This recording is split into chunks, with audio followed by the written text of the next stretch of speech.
"You don't belong in first class," Nicole snapped, ripping a perfectly valid boarding pass straight down the middle like it was trash. Her eyes locked on a man dressed in a plain black t-shirt and jeans, unaware that in less than 30 minutes, he would fire her in front of a full cabin of stunned passengers, flight staff, and social media cameras already rolling. This wasn't just a confrontation, it was a collapse of everything Horizon Airlines tried to hide. And that man, he wasn't just any passenger. He was Marcus Carter, CEO, billionaire, and 25% owner of the airline she just humiliated. Before we get into what happened on June 20th inside Gate B14, if you want the full breakdown of injustice, redemption, and a moment that changed U.S. aviation history, make sure you hit that like button, subscribe to the channel, and comment below where you're watching from. What would you have done in Marcus's shoes? Let's get into it. The flight was scheduled to leave Chicago for Los Angeles at exactly 6:23 p.m. Central Time. Pre-boarding had just started.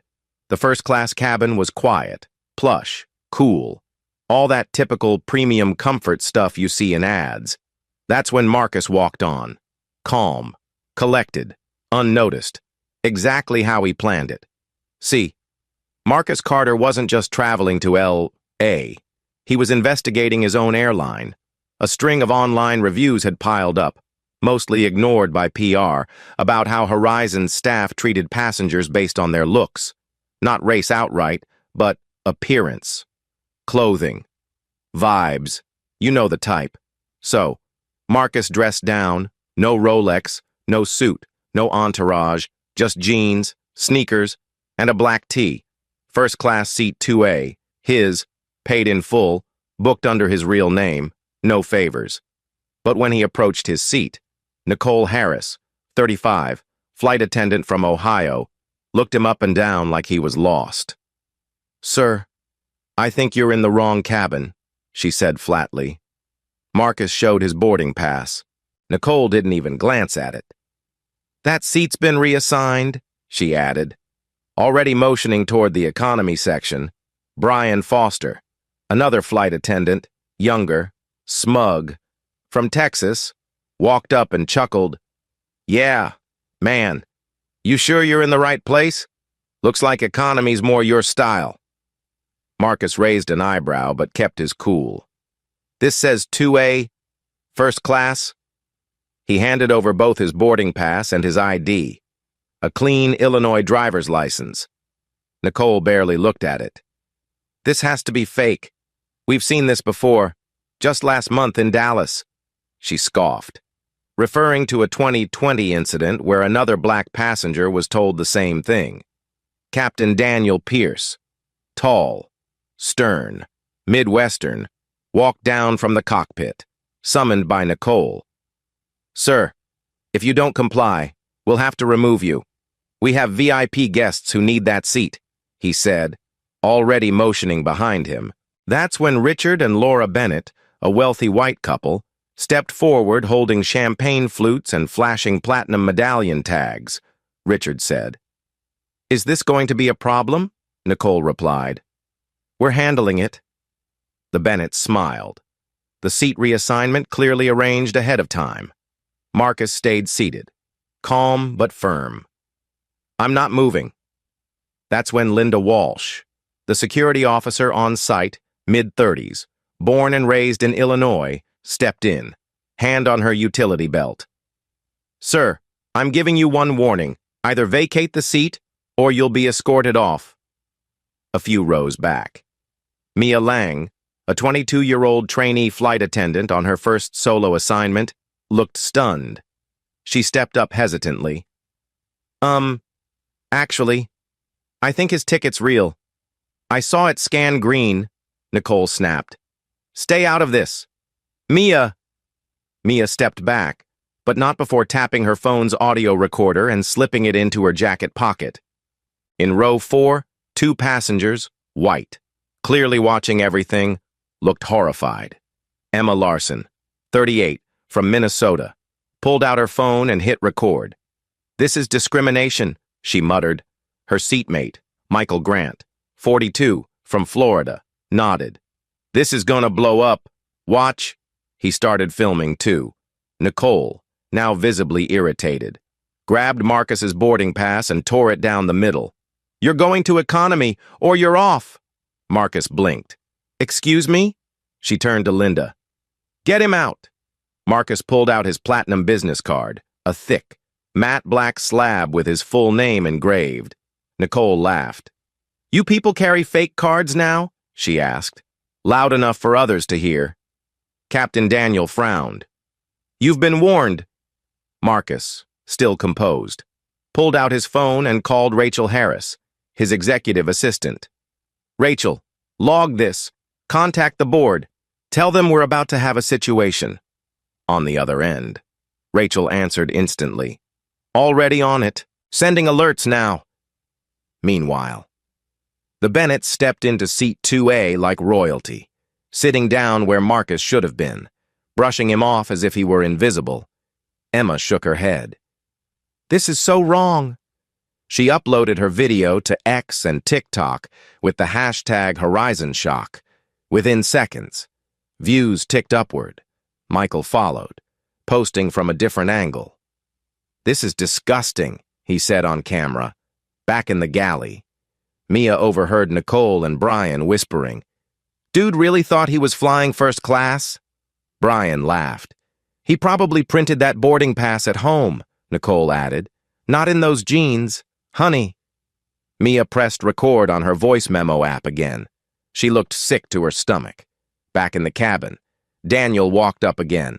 Last warning. Marcus stood, not to leave, to face them. You're making a mistake, he said. You have no idea who I am. Nicole rolled her eyes. You're nobody. Economy's that way. Emma stood up. He's got a valid ticket. I saw it. Michael joined her. You can't just take someone's seat because of what they look like, passengers murmured. Linda stepped forward. Sir, move, now. Marcus didn't budge. He looked straight at Daniel. You're going to regret this, Daniel scoffed. Threat noted. From the galley, Mia reappeared, cheeks flushed. Captain, I really think you need to listen. He belongs here. Daniel waved her off. Trainees don't speak during escalation. Nicole, still fuming, smirked. See? Even your own staff knows you're lying. Emma raised her phone again. The internet's watching, she said. Her voice cut the air. From the back, someone whispered. Is this that guy? The billionaire guy? Another murmured. What billionaire? But before the rumors could spread, Nicole returned to her iPad and typed something fast. She opened the seating log and deleted Marcus's name. There, she muttered to Brian. No record of Carter ever booking 2A. Brian chuckled. Problem solved. Mia overheard it all. Her fingers tightened around her phone. Marcus sat back down, not in defeat, but in defiance. You're ruining this company, he said. Nicole scoffed. It's not your company. Marcus's jaw tightened. Want to bet? The camera panned back to Emma, who whispered into her phone's mic, Something's about to go down. Daniel's voice turned sharp, cutting through the cabin like static on a bad radio. Sir, this is your final notice. Leave first class or be removed. Marcus didn't flinch. He stayed in his seat, calm but unshakable, like someone who had seen this game played 100 times. Nicole, standing to the side, arms crossed and lip curled, muttered to Brian loud enough for nearby passengers to hear. He's a scammer, just like that guy in Atlanta last year who said he had a ticket. Brian chuckled and added, Yeah, I've had enough of people trying to dress it up and sneak into seats they didn't pay for. Policy is policy. That word, policy, hung heavy in the air like a loaded weapon. Marcus looked around the cabin, the Bennetts now comfortably sipping wine in seat 2A, his seat, as if they hadn't just been part of a silent theft. Then came Linda again, the security officer, stepping forward with slow, practiced authority. Don't make this harder than it needs to be. she warned. You don't want to end up on a no-fly list over this. Mia Lang, still near the galley, looked over with wide eyes. But his scan was green, she repeated, as if that should matter. But it didn't. Not to Nicole. Not to Brian. And clearly not to Captain Daniel Pierce. Marcus exhaled and muttered. So this is how you do people who don't fit your image of first class? He pulled out his phone again, speaking just loud enough. Rachel, send the audio to James, Sarah, and David. Tell them it's time. On the other end, Rachel Harris, crisp and focused, replied, Already done. The board's aware. Nicole overheard and rolled her eyes. Oh, please. Recording us? For what? YouTube? Brian laughed under his breath. Maybe he'll go viral before we toss him. Nearby, Emma Larson stood halfway up in her seat, filming again. This is wrong. The man hasn't raised his voice once. Why are you treating him like a threat? Michael Grant nodded, holding his phone. Exactly. Y'all keep saying policy but won't even look at his ID. Daniel turned toward the passengers, eyes narrowing. This passenger is interfering with pre-flight protocols. He's refusing staff instructions. We're following FAA guidelines. That phrase, FAA guidelines, made a few other passengers sit back down, unsure what to believe, but Emma wasn't having it. He showed you everything. You tore up his ticket and lied about the system, Nicole snapped back. There is no record of a Marcus Carter in seat 2A. In the galley. Mia's fingers trembled around her phone. She had just recorded Nicole and Brian mocking Marcus again, this time saying, Dude probably borrowed those jeans from Goodwill. And now she watched as the seating log on Nicole's tablet showed a suspicious blank spot where Marcus's name had once been. The log was altered. She saw it with her own eyes. This wasn't just a mistake. It was targeted. And it was ugly. Then the cabin turned quiet for a moment. That kind of uneasy quiet before something shifts. One row back. A teenager whispered to his mom, He's not doing anything wrong. The mom nodded quietly, pulling out her phone too. Meanwhile, Marcus leaned back and thought about 20 years earlier, when he was just 25, fresh out of grad school, applying for a job at a regional airline. He showed up in slacks and a button-down, still got rejected, the manager said. Not the image we're looking for. That phrase stuck with him for decades. And here it was again, different faces, same energy. Not the image. That rejection became fuel. Fuel for every deal, every late night, every stake he'd built until he held 25% of Horizon Airlines. And now he was here, being treated like trash on a plane he partially owned. Rachel's voice came through again, calm and razor-sharp. James is standing by. Sarah's reviewing the seating log.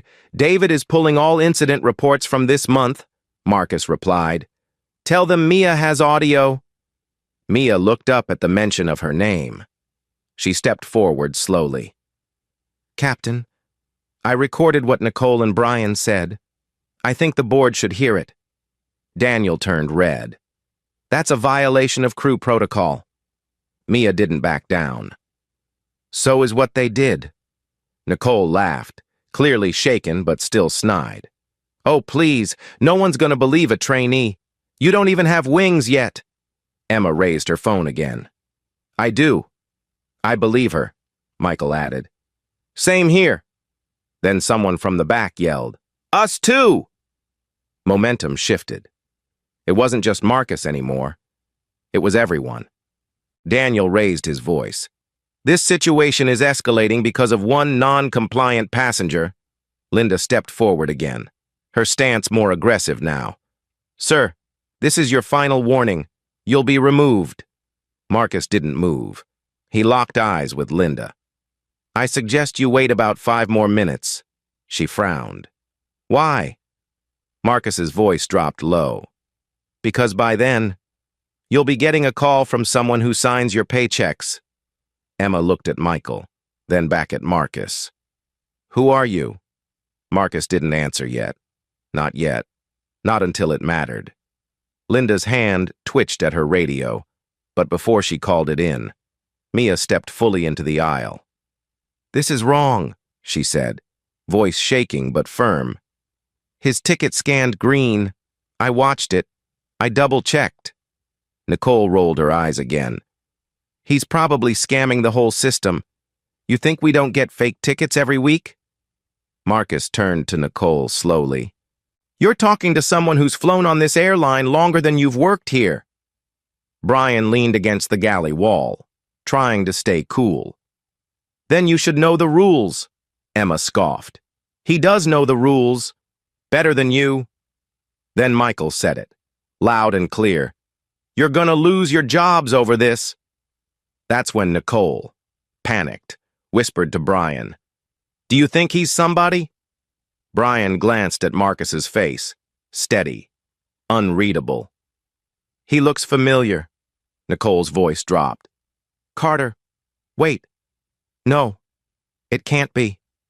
Mia looked from Nicole to Marcus, then back. Her eyes widened. Rachel's voice came in again, this time firmer. They know who you are now. The board's ready.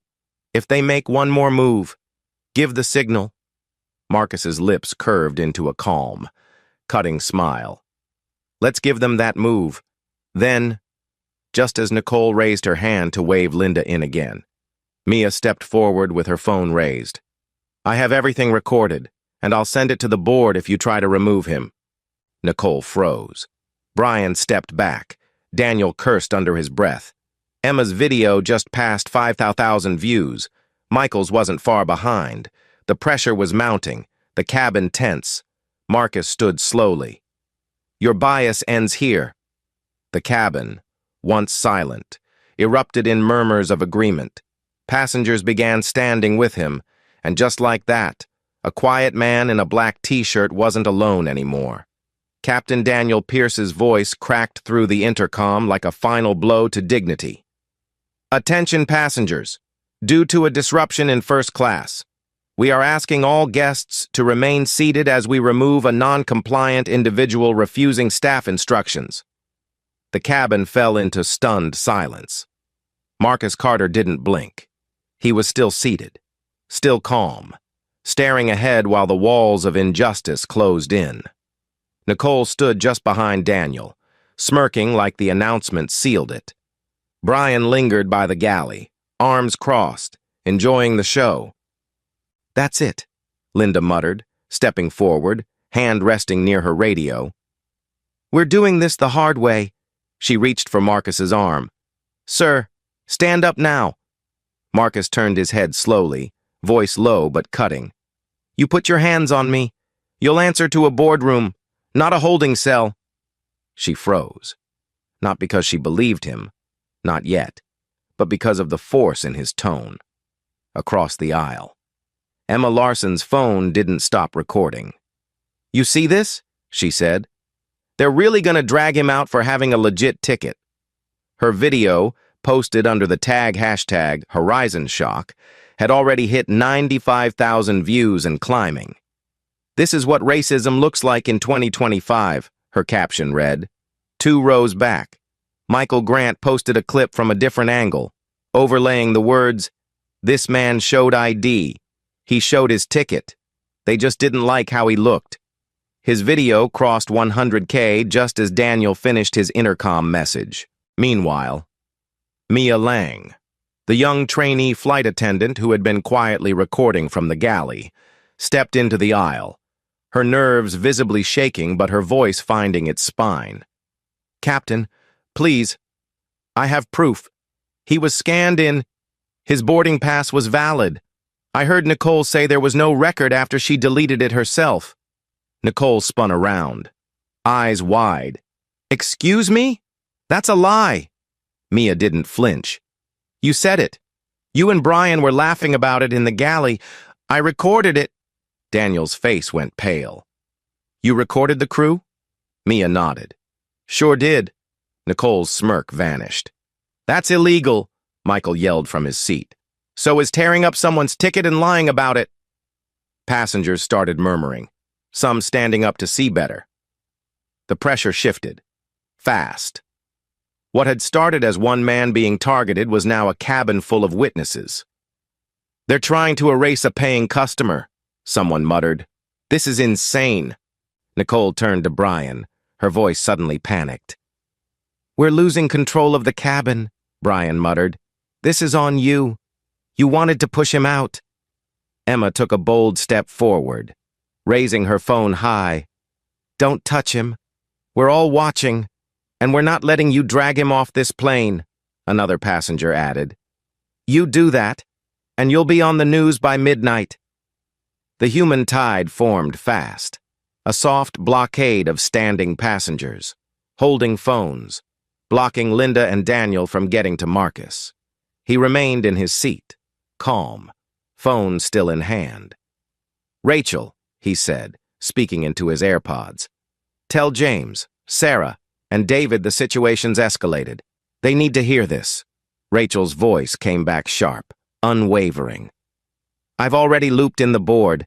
They're in emergency session now. Legal is reviewing the audio and video." Marcus nodded slightly, his eyes meeting Linda's. "If you remove me now, you remove your future with this airline."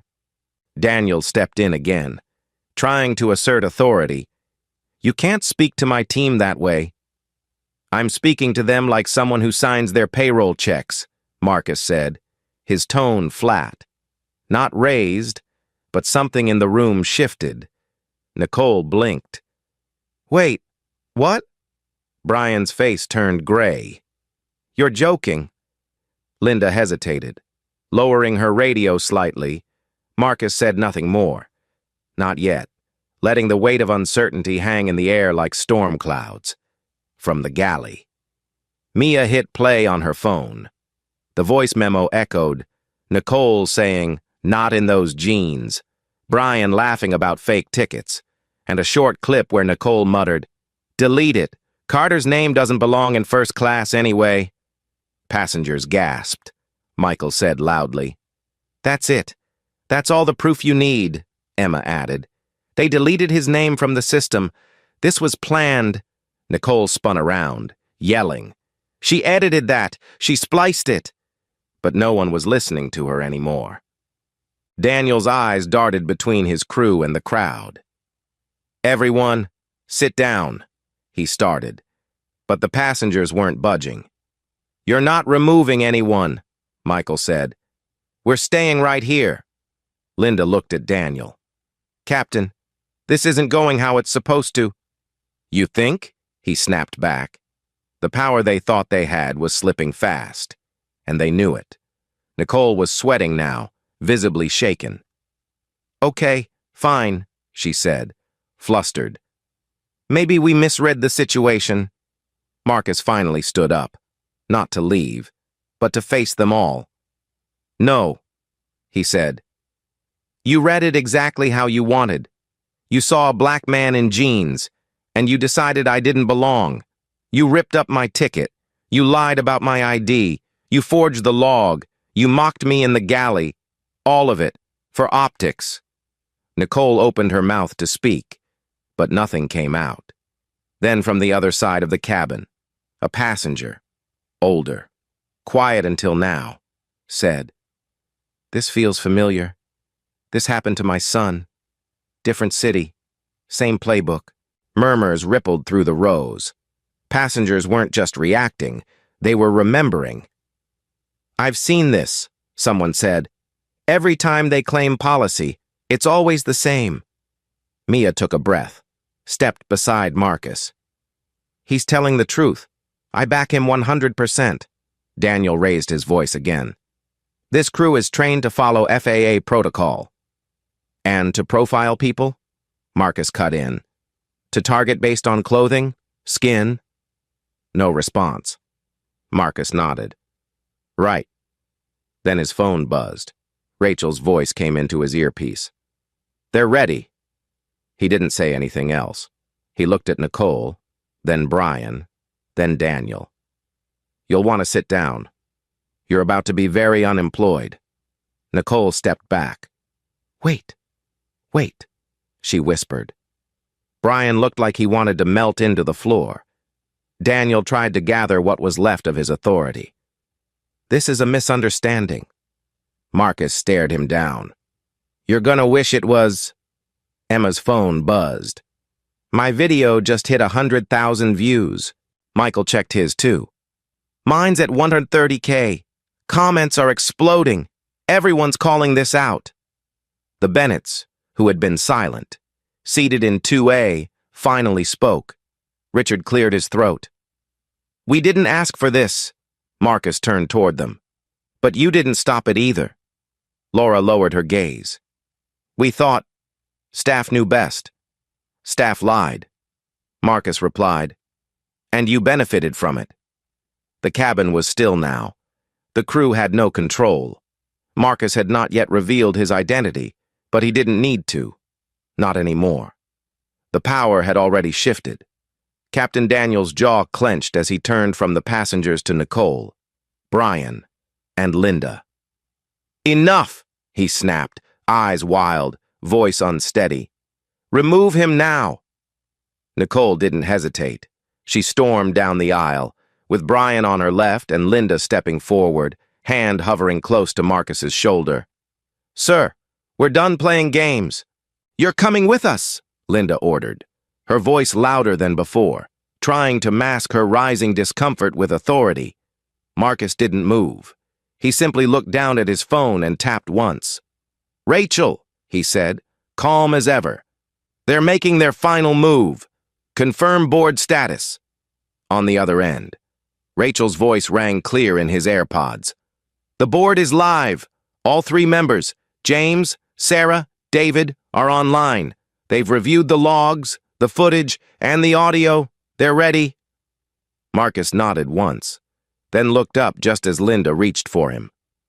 Don't, he said, not loudly, but with a gravity that made her hesitate. You're a single decision away from either saving your job or losing it forever. Linda blinked, her hand frozen in the air. Behind them, passengers were no longer just filming. They were speaking out, some standing, some forming a loose blockade between Marcus and the crew. You're not taking him anywhere, Emma Larson declared, her phone still raised. You tore up his boarding pass, you mocked him, and now you want to throw him off the plane? Michael Grant stood beside her, adding, That's not security, that's abuse. Someone in row 5 shouted, He paid for that seat, I saw him check in. Another voice added, This is happening way too often, Nicole shouted back. Everyone stay seated or you'll be removed too. But no one sat. Instead, more passengers stood up, creating a wall of resistance, shoulder to shoulder, holding phones, muttering to each other, some in anger, some in disbelief. Linda's voice dropped into a whisper, leaning toward Daniel. This doesn't feel right anymore, Daniel hissed. Just follow orders. But she didn't move.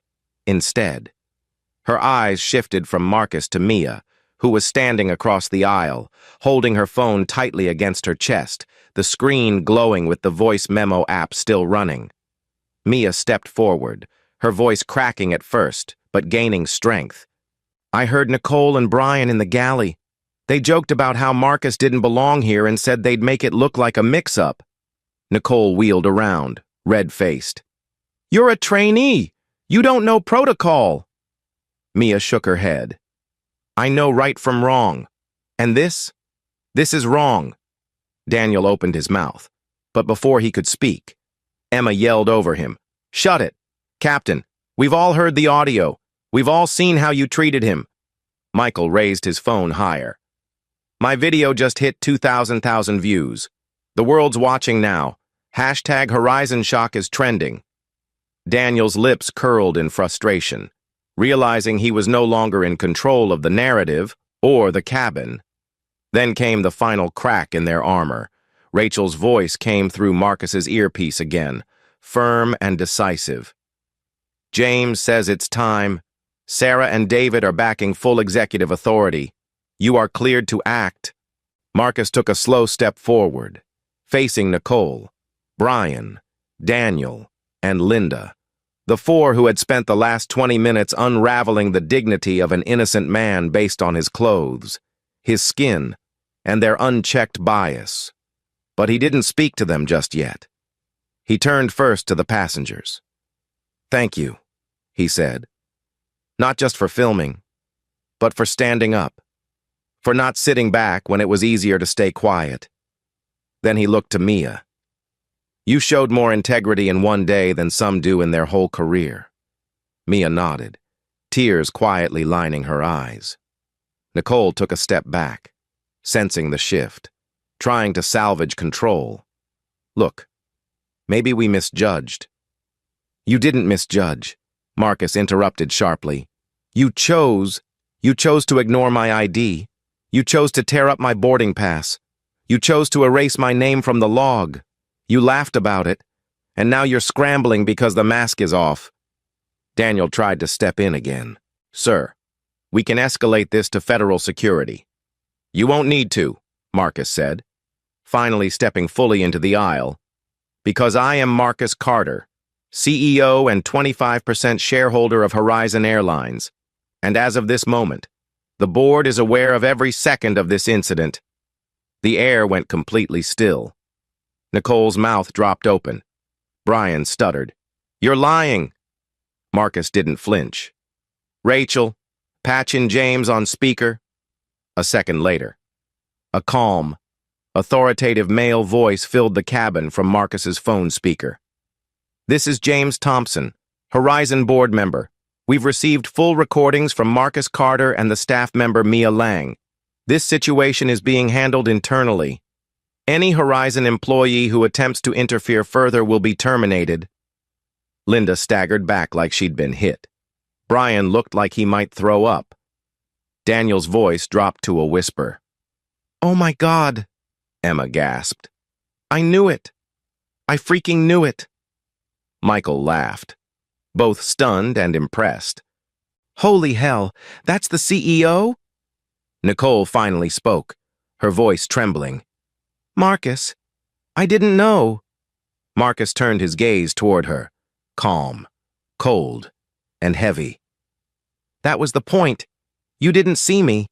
You saw your version of me, and you decided I didn't deserve to sit in a seat I paid for, on a plane I partly own."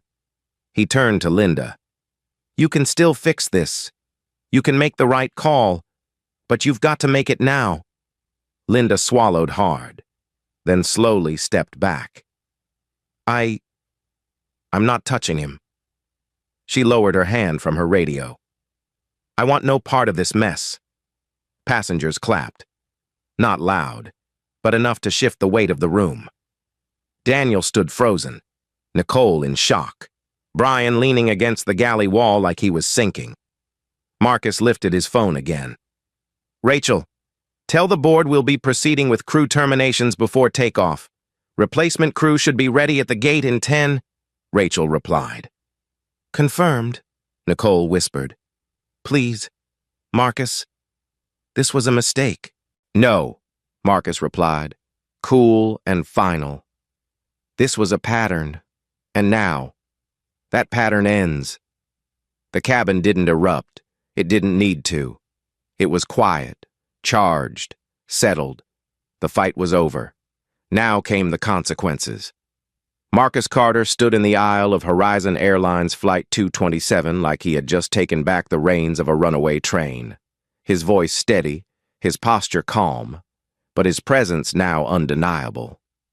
"Let's make this official," he said, loud enough for everyone in the first-class cabin to hear. "My name is Marcus Carter. I'm the CEO of Horizon Airlines and a 25% shareholder of this company. What just happened on this aircraft is not only a violation of our code of conduct, it's a direct insult to every value we claim to uphold."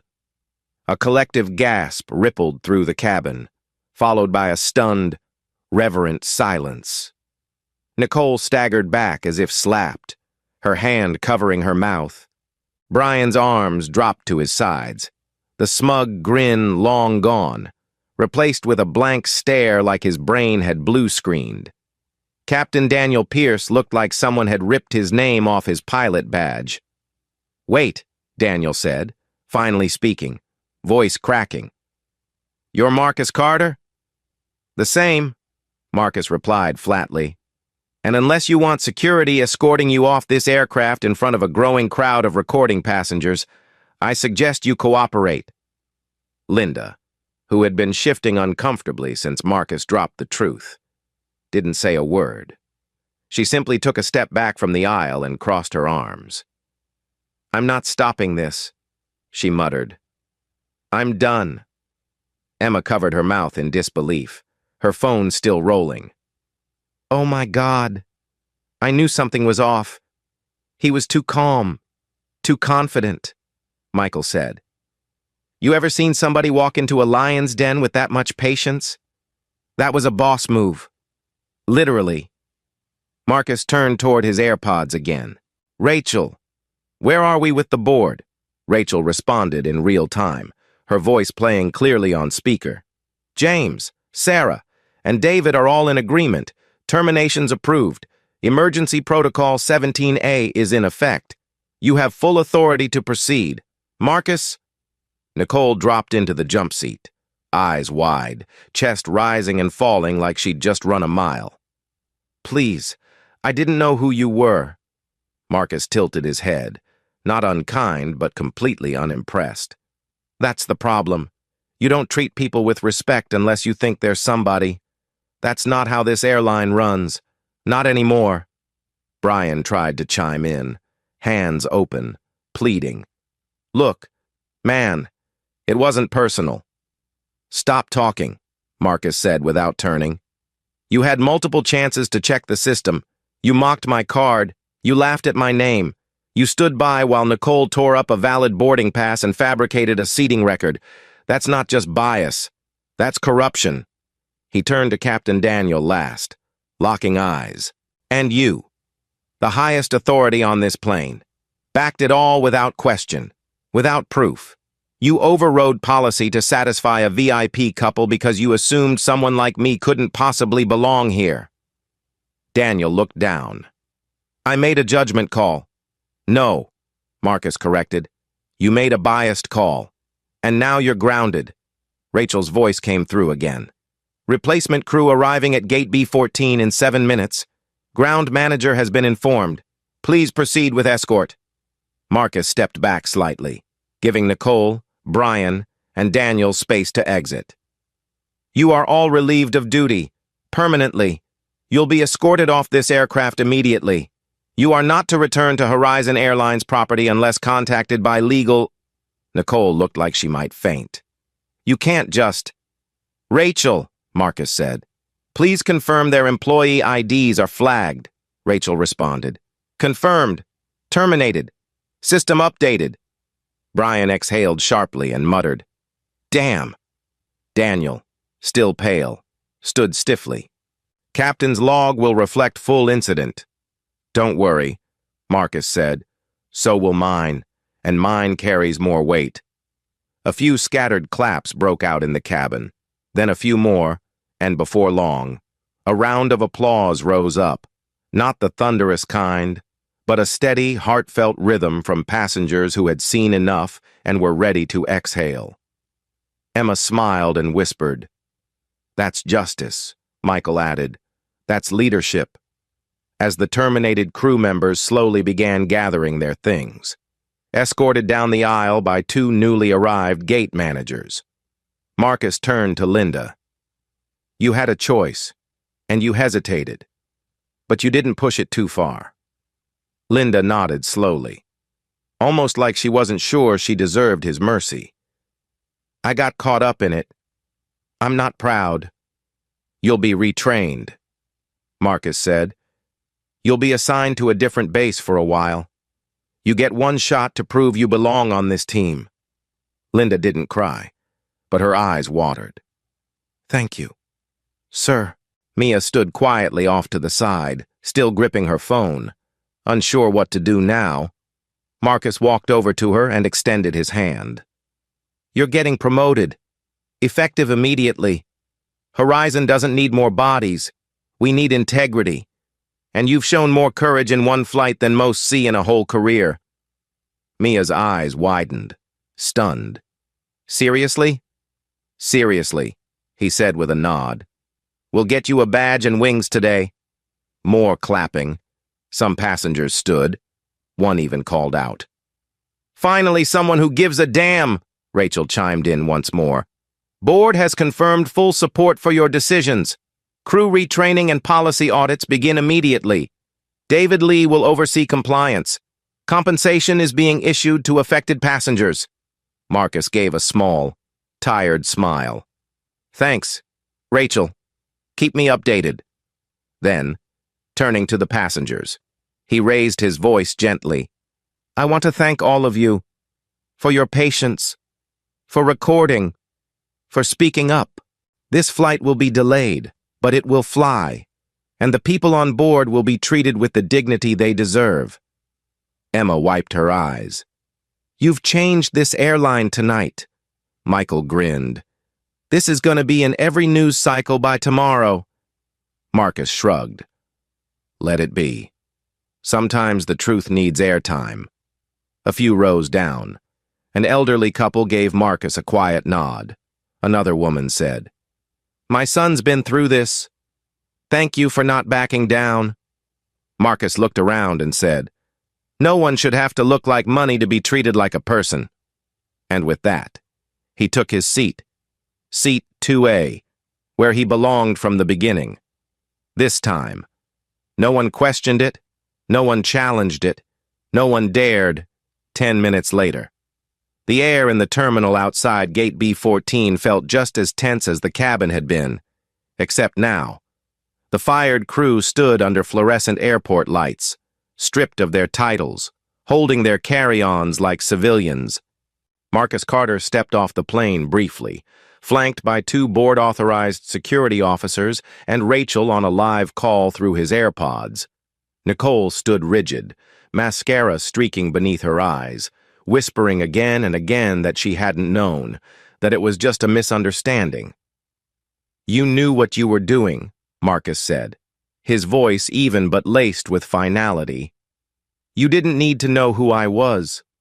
All you had to know was that I was a human being who paid for a seat and showed valid ID. Brian stood beside her, arms crossed, no more jokes left in him. Just a blank stare and a sagging posture. You're done, Marcus continued. Your employee records have been closed. You'll receive no severance. Your access is revoked, Rachel added in his ear. Confirmed.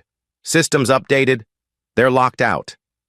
Then came Captain Daniel Pierce, once the highest authority on the aircraft. Now no more than a man in uniform who had forgotten that leadership begins with listening. I served 23 years, he muttered. Then you should have known better. Marcus replied sharply. And that makes this even worse. Security officers motioned them toward the terminal exit. Nicole looked back, hollow. Brian didn't. Daniel didn't either. Marcus didn't flinch. As they disappeared into the crowd, Marcus turned back toward the gate area, where Linda Walsh stood by the wall, her eyes heavy but clear. She stepped forward cautiously, unsure whether to speak. You gave me a choice, she said softly, and I almost blew it. Marcus didn't interrupt. He let her feel the weight of her words. I didn't pull him out, but I didn't stand up either, and that's going to sit with me for a long time. Marcus gave a small nod. We've all stood on the wrong side of something. What matters is what we do next. Linda straightened. I'll do better. I want to learn. Then you'll start retraining next week, he said. You'll report to a different base, and you'll shadow Mia Lang. Linda blinked, surprised. Mia? Marcus smiled. She just got promoted. Back at the gate. Mia stood by the door in disbelief, badge freshly issued, cheeks flushed as fellow crew members congratulated her. A manager handed her official wings. She stared down at them like they might disappear if she blinked. Marcus approached her and held out his hand. You kept your head down when they told you to stay quiet, But you spoke anyway. You trusted what was right. That takes courage. She stammered. I couldn't watch it happen. Not again. Marcus nodded. And now you'll help lead change.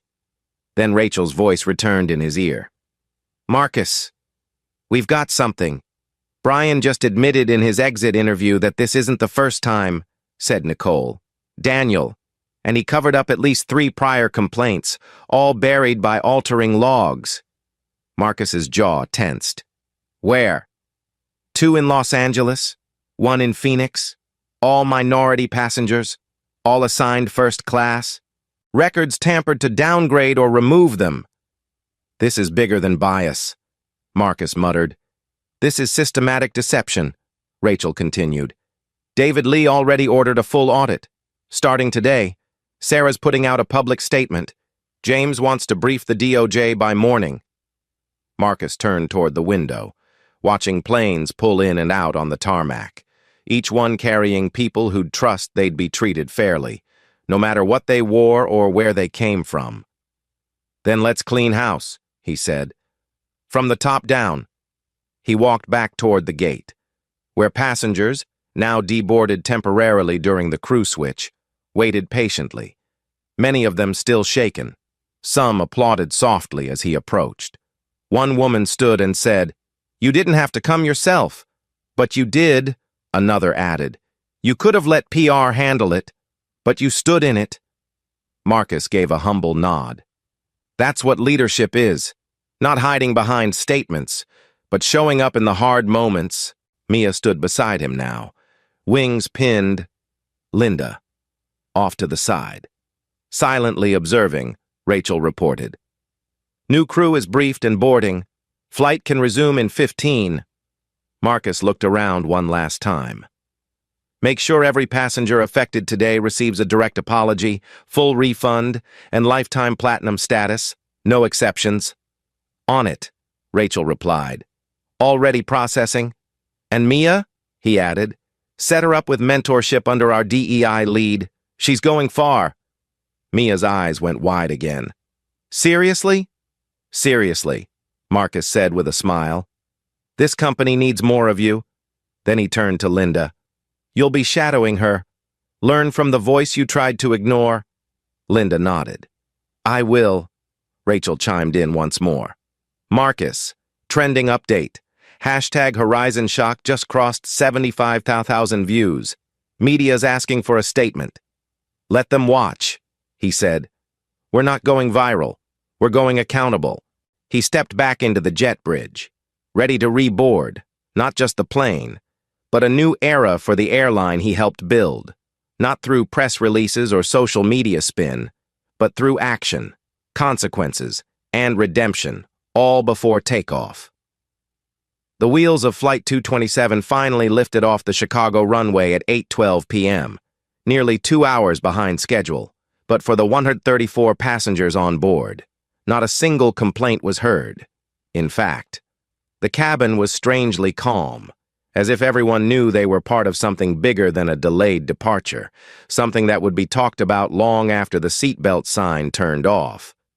Marcus Carter sat quietly in seat 2A, this time unchallenged, his seatmate nodding to him respectfully but not saying much, not because he didn't want to, but because he understood that some moments deserve quiet. Outside the window, city lights faded into clouds. Inside the cabin, the new crew moved with grace and professionalism, already briefed on what had occurred. Mia Lang now wore her full wings pinned above her heart, and though she still looked slightly overwhelmed, she moved with a sense of purpose, offering drinks and checking on each guest like it was a personal mission.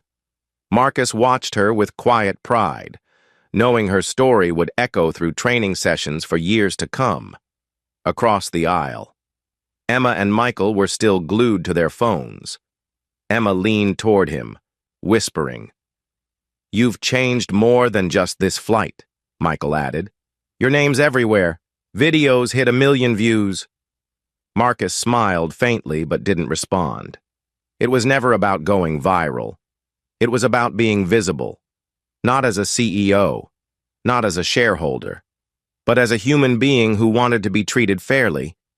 He looked out the window again, his thoughts drifting, not to the headlines that were surely exploding, not to the press statements that Rachel was undoubtedly fielding, but to the quiet resistance that bloomed in that cabin when a few strangers decided to stand up instead of stand by.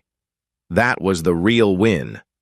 In the front galley, Linda Walsh leaned against the wall, deep in thought.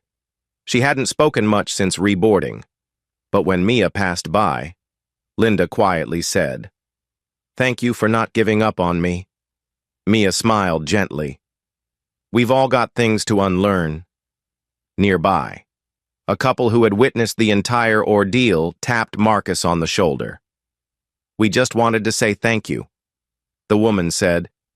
"My nephew went through something like this last year. No one listened. You made it count." Marcus nodded, humbled. "Tell him things are changing," the man added. "Because of you?" Marcus shook his head. "Because people finally stopped letting silence speak for them." A chime sounded overhead.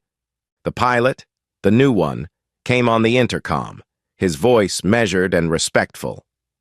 "Ladies and gentlemen, this is Captain Reyes. We are now cruising at 32,000 feet. Thank you for your patience today. On behalf of the new crew and Horizon Airlines, we appreciate your trust, and we thank Mr. Carter for personally restoring that trust."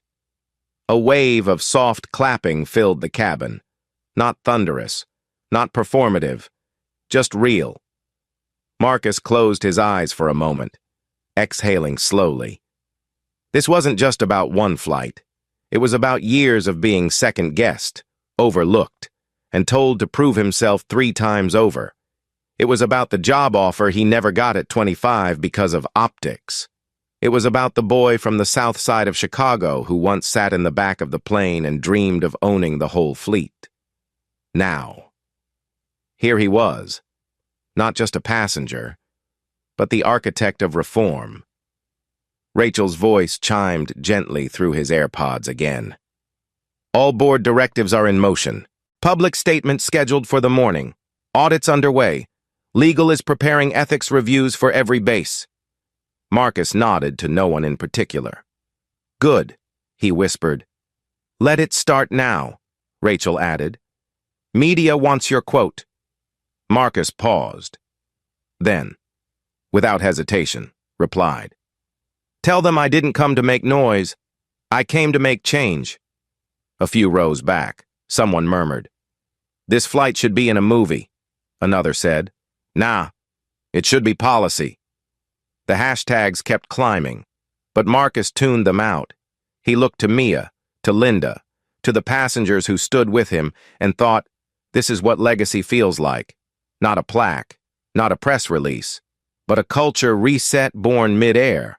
A few months from now, new policy would be rolled out across Horizon's 48 bases, zero tolerance for discrimination, mandatory bias response training, and direct reporting channels to the board. Mia would be named regional training lead. Linda would become her co-lead after completing full retraining. And Marcus? He would quietly ensure that every cabin at 3,000 feet became a place where no one had to justify their right to be there. The clouds outside thinned, revealing a soft stretch of stars above the flight path. Somewhere below, cities blinked like quiet witnesses. And inside 2A, Marcus Carter sat still, watching the sky, not chasing justice anymore, but flying with it.